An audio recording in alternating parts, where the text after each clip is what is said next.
Welcome to राष्ट्रीय online classes. My self Govind Singh Tanwar और आप मुझे देख रहे हो भीगा हुआ। हम पढ़ रहे हैं बेटा बायोलॉजी। यस ओके बच्चों, चलिए आगे शुरू करते हैं आज का।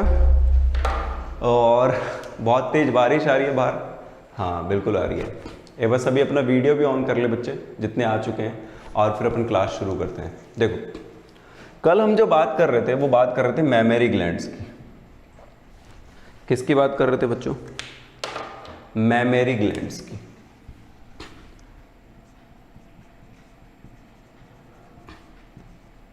Memory glands.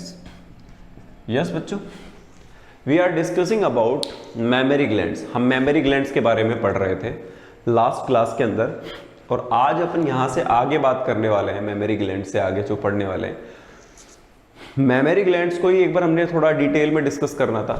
वो क्या था, एक बार स्ट्रक्चर वापस से समझ लेते हैं बच्चों, और फिर उसके बाद अपन आगे चलते हैं। तो देखिए सबसे पहले बच्चों, सबसे पहले क्या देखेंगे? हमने देखा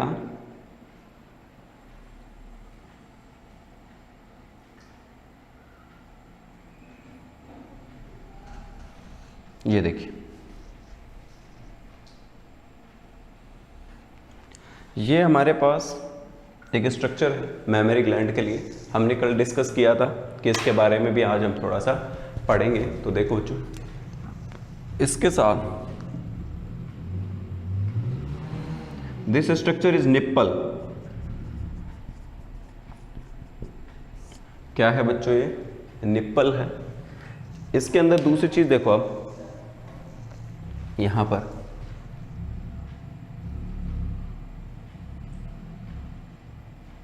ये कुछ मैमरी लॉब्स हैं।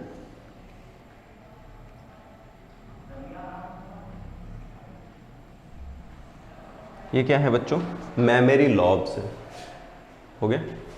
हाँ, मैमरी लॉब्स हैं। इन मैमरी लॉब्स के अंदर हमने बात की थी, जो निप्पल्स होते हैं उनके अंदर जो मैमरी लॉब्स होते हैं उनकी संख्या कितनी होती है? 15 से 20, 15 to 20 मैमरी लोब्स। बताओ बच्चों कितने मैमरी लोब्स हैं? 15 से 20 मैमरी लोब्स हैं। ओके बच्चों, इसके साथ आगे समझते हैं क्या करेंगे। आगे समझिए बच्चों, इन सभी मैमरी लोब्स के अंदर अगर हम बात करें, ठीक है बच्चों, मैमरी लोब्स के अंदर अगर हम बात करें तो यहां पर डिपोजिशन होता है एडिपोज टिश्यू का। बोलो किसका डिपोजिशन हो रहा है बच्चों? The deposition are here adipose tissue. तो देखो बच्चों, यहां पे सबसे ज्यादा मैक्सिममली क्या प्रेजेंट है? Here present is adipose tissue. ठीक है, यहां प्रेजेंट है एडिपोज टिश्यू। तो मैं ये बता रहा हूं आप लोगों को कि ये क्या है? Adipose tissue. इसीलिए ब्रेस्ट साइज इंक्रीज होता है या कम होता है।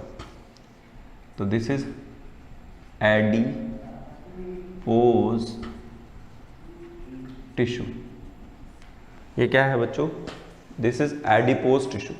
ये एक एडिपोज टिश्यू है, और इस एडिपोज टिश्यू से अगर हम समझने की कोशिश करें बच्चों यहां पर, तो ये एडिपोज टिश्यू डिपोजिशन है फैट का। मैमरी लोब्स के अंदर आप देखेंगे तो कुछ यहां पर छोटे छोटे बच्चों, यहां पर मैमरी लोब्स के अंदर अगर अपन देखेंगे तो यहां मैमरी ट्यूब्यूल्स हैं। क्या प्रेजेंट है बच्चों?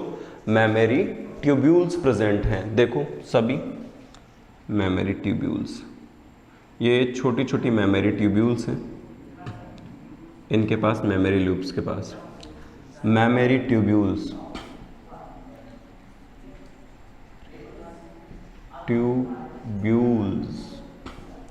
These are called mammary tubules. इनको क्या कहा जाएगा बच्चों? मैमरी ट्यूब्यूल्स कहा जाएगा। इतनी ठीक है?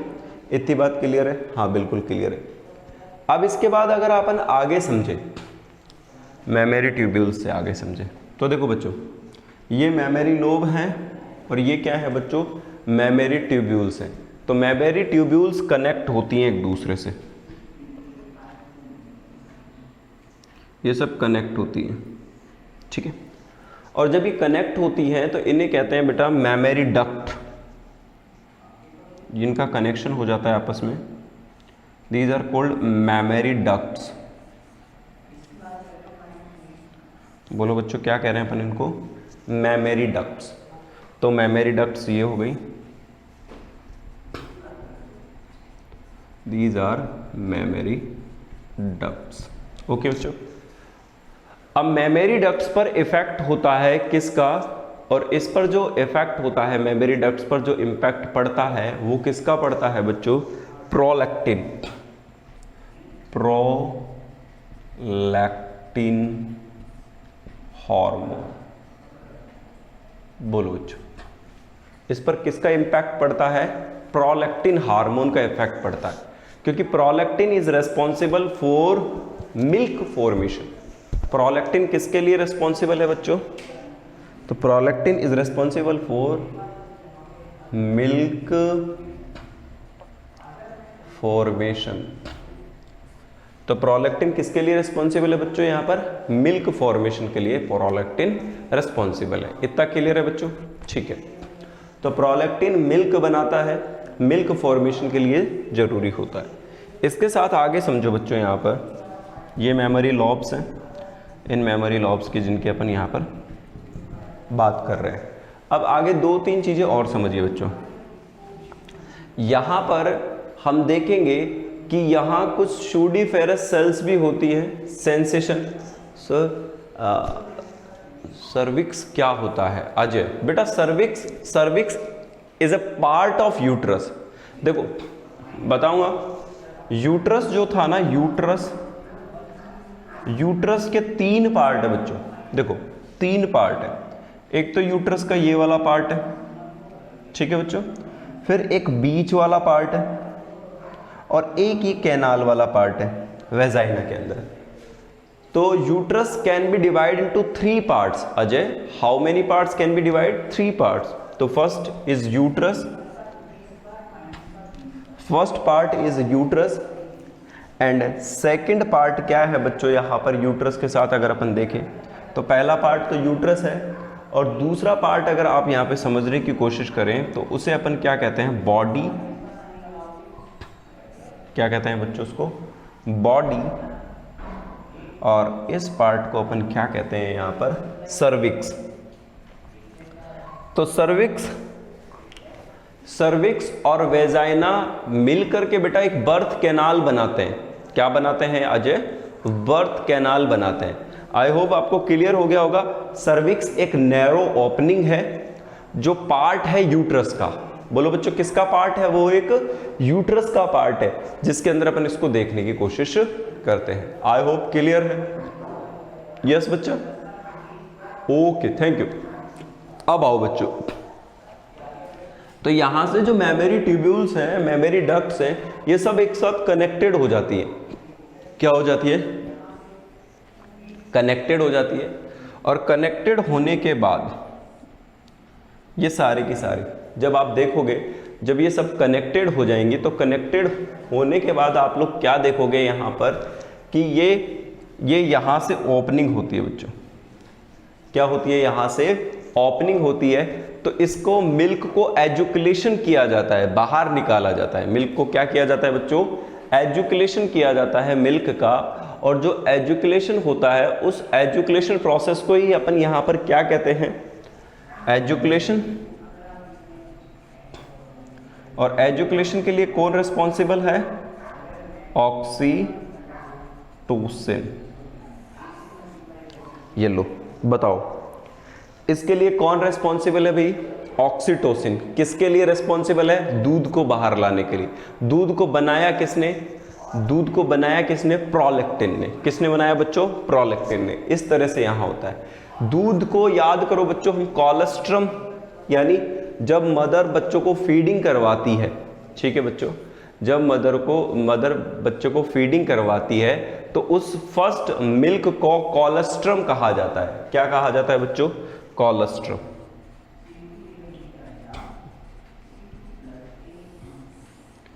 इसको क्या कहते हैं बच्चों, कोलेस्ट्रम कहते हैं। बोलिए क्या कहेंगे इसको, कोलेस्ट्रम कहेंगे। इतना क्लियर है, ठीक है। Colostrum first milk,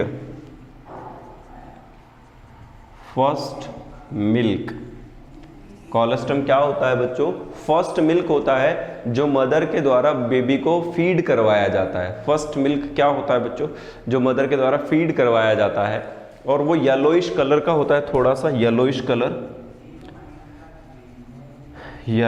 colour. और इसमें कौन सा एंटीबॉडी होता है बच्चों? IgA। मेंशन करें सारे बच्चे। फर्स्ट मदर मिल्क को कोलेस्ट्रम कहा जाता है, और कोलेस्ट्रम में पहला जो एंटीबॉडी होता है बच्चों वो IgA होता है। बोलो क्या होता है? IgA होता है। क्लियर है ना ये वाली बात? ठीक है, तो भाई IgA क्या होता है? एक यहां पर अगर अपन देखने की कोशिश करें तो IgA एक एंटीबॉडी है जो किस में पाया जाता है बच्चों? वो पाया जाता है मदर मिल्क के अंदर। किसके अंदर पाया जाता है बच्चों? मदर मिल्क के अंदर। I hope this is clear. Yes बच्चों, क्लियर है ना? समझ में आ गई ये वाली बात? आगे समझते हैं, आगे समझिए बेटा। इसके साथ अब अपन रिप्रोडक्टिव सिस्टम में जब आगे चलेंगे बेटा, तो इसमें दो प्रोसेस पढ़ेंगे।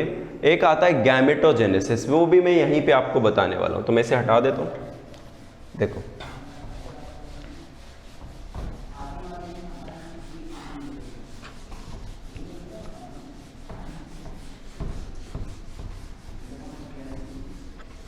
देखिए बच्चों, इसको अपन क्या करेंगे? गैमेटोजेनेसिस। देखो गैमेटोजेनेसिस,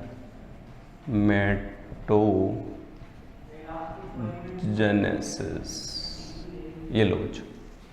क्या कह रहे हैं इसको अपन? इसको अपन क्या करें?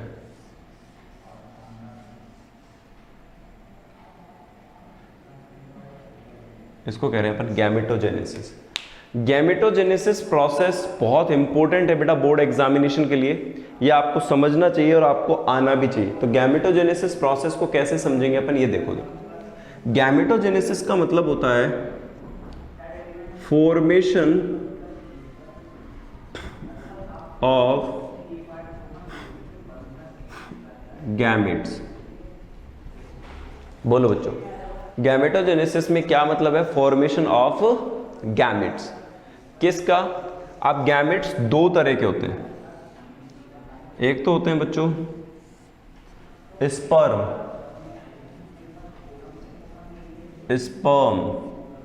और एक होते हैं बच्चों ओवम। बोलो, एक तो क्या होता है? स्पर्म, और दूसरा क्या होता है बच्चों?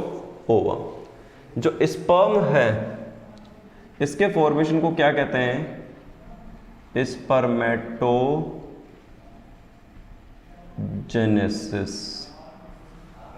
बोलिए क्या कहा जाएगा? स्पर्मेटोजेनेसिस। और ओवम के फॉर्मेशन को क्या कहा जाता है बच्चों? oogenesis। इतना याद रह जाएगा क्या? स्पर्म के फॉर्मेशन को कहा जाएगा स्पर्मेटोजेनेसिस, और ओवम या एग सेल के फॉर्मेशन को क्या कहा जाएगा बच्चों? oogenesis। अब सुनो, याद करो हमने पहले पढ़ा था कि स्पर्मेटोजेनेसिस के लिए प्राइमरी सेक्स ऑर्गन होगा और ओवम के लिए भी प्राइमरी सेक्स ऑर्गन होगा। तो स्पर्मेटोजेनेसिस के लिए जो प्राइमरी सेक्स ऑर्गन होता है उसे समझिए बच्चों,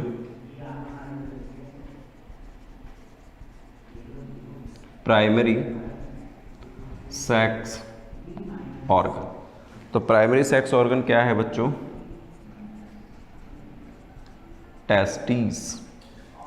ठीक है, प्राइमरी सेक्स ऑर्गन क्या है बच्चों? यहां पर टेस्टिस। और सेकेंडरी सेक्स ऑर्गन क्या है यहां पर अगर अपन देखेंगे तो उसको कहते हैं बच्चों ओवरी। बोलो क्या कहोगे आप उसको बच्चों? ओवरी कहोगे आप उसको। ठीक है, उसको क्या कहेंगे अपन बच्चों? ओवरी कहेंगे। ठीक है ना? हाँ, तो देखो यहां पर प्राइमरी सेक्स ऑर्गन टेस्टिस है, और फीमेल सेक्स ऑर्गन में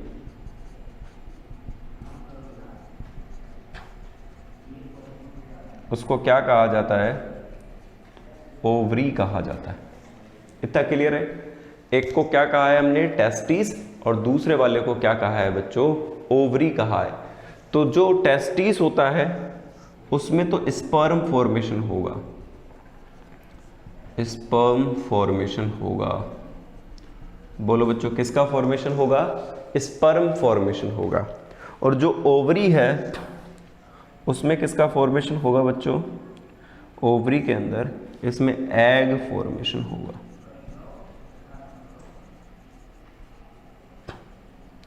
इसमें किसका फॉर्मेशन होगा बच्चों? इसमें एग का फॉर्मेशन होगा। इतना क्लियर है क्या? बिल्कुल ठीक है। तो primary sex organ is testis, sperm formation होगा, और फीमेल सेक्स ऑर्गन में एग का फॉर्मेशन होगा बच्चों। बोलो किसका फॉर्मेशन होगा? एग का फॉर्मेशन होगा। अब हम इन दोनों मेथड्स को समझते हैं कि मेल के अंदर primary sex organ testis sperm कैसे बनाते हैं, और फीमेल के अंदर जो ओवरी होता है वो प्राइमरी सेक्स ऑर्गन ओवम या ओवरीज को कैसे बनाते हैं। तो इन दोनों चीज़ों को अपन यहाँ समझेंगे। आइए बच्चों, कैसे समझते हैं? देखो, सबसे पहले ये देखो, सबसे इंपॉर्टेंट बात क्या होती है बच्चों? देखो, एक डिफरेंस समझ लेते हैं सबसे पहले। एक तो होता है स्पर्मेटो, देखो बच्चों, देखो, एक तो होता है स्पर्मेटोजेनेसिस,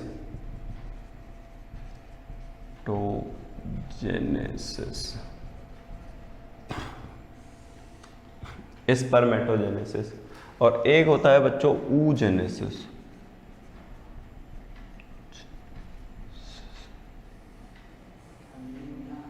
ये लो, एक को तो क्या कह दिया भाई अपन ने? स्पर्मेटोजेनेसिस, और दूसरे वाले को क्या कहा है हमने? oogenesis। क्लियर है बच्चों? अब समझो, तो स्पर्मेटोजेनेसिस का तो मतलब वही था, formation of sperm,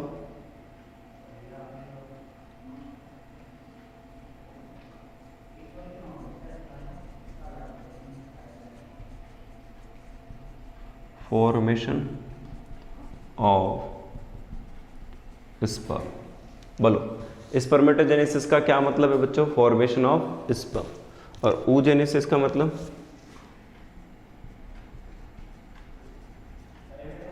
formation of ovum. इतना क्लियर है क्या? एक का मतलब है बेटा फॉर्मेशन ऑफ स्पर्म, और दूसरे का मतलब क्या है बेटा? Formation of ovum. अब देखो, इसके लिए प्राइमरी सेक्स ऑर्गन क्या होगा? Primary sex organ is testis, और इधर क्या होगा बेटा? फॉर्मेशन ऑफ ओवम के लिए primary sex organ is ovary. इतना क्लियर है बच्चों? एक तो प्राइमरी सेक्स ऑर्गन टेस्टिस है, और एक सेकेंडरी सेक्स ऑर्गन क्या है बच्चों? यहाँ पर ओवरी है। इतना क्लियर है?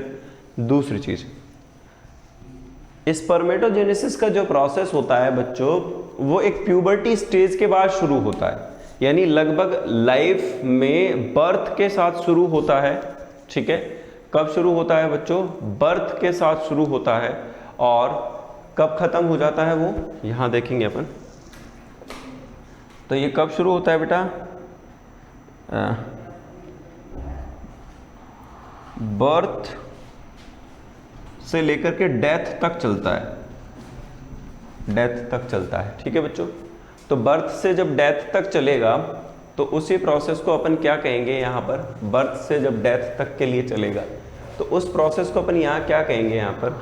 कि इसके अंदर जो बर्थ से डेथ तक होगा, ये बर्थ हो गया, ये डेथ हो गया, लेकिन 12 से 15 ईयर के बाद मैच्योरेशन होता है।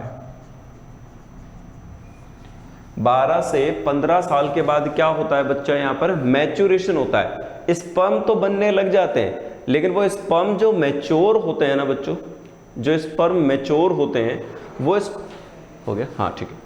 देखो बच्चों आज हम इतना ही करेंगे, आगे स्पर्मेटोजेनेसिस और oogenesis को अपन कल डिटेल में पढ़ेंगे। ठीक है बच्चों, thank you so much today. Okay.